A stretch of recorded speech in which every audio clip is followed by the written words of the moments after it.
آج ہم بات کریں گے کہ اسلام آباد پولیس نے ٹریفک قوانین کی خلاف ورزی کرنے والوں کے خلاف جرمانوں میں اضافہ کر دیا ہے۔ وزارت داخلہ کے نوٹیفیکیشن کے مطابق اب کم سے کم جرمانہ 500 روپے ہوگا۔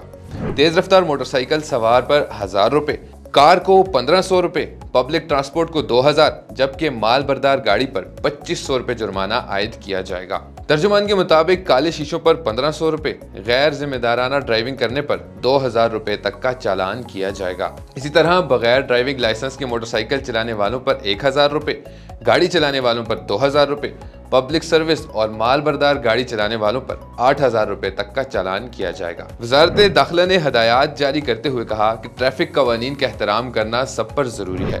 جرمانوں میں اضافہ کرنے کا مقصد بھی ٹریفک قوانین پر عمل درآمد کو یقینی بنانا ہے۔